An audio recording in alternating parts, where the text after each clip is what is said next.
So yun guys, nag-request yung anak ko na gagawan ko siya ng skating ring dito sa backyard.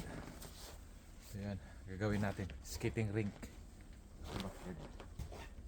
So, lalagyan ko na ng tubig. Ginawa ko na to kahapon. Pinuruma ko na. Yan yung forma. Yan. So matigas na yung flooring. So ngayon lalagyan na natin na pwede natin lagyan ng tubig.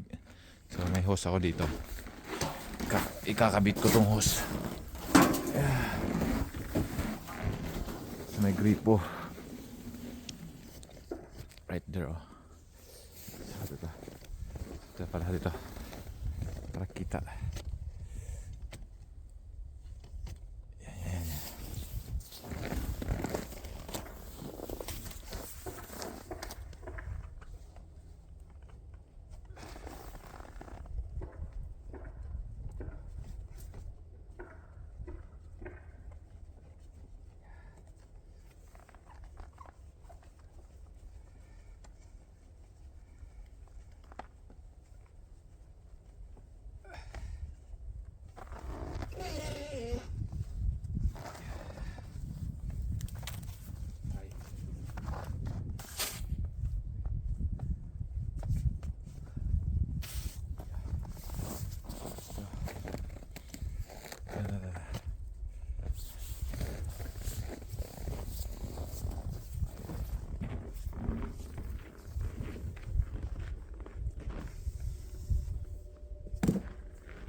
Ito.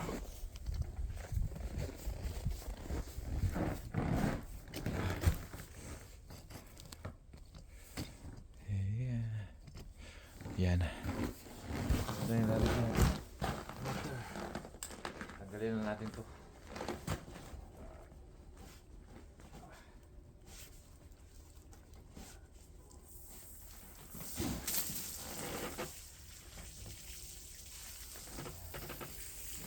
Pupunuin natin to ng tubig para pag tumigas. Yan.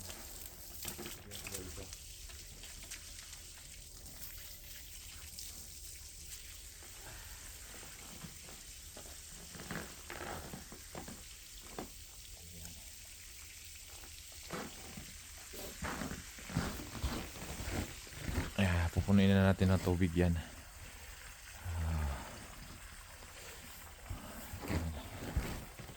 Update ko na lang kayo guys pag napuno na, pag tumigas na to, pag pwede na, para hindi na tayo pupunta dun sa malayo. Dito na lang sa likod ng bahay.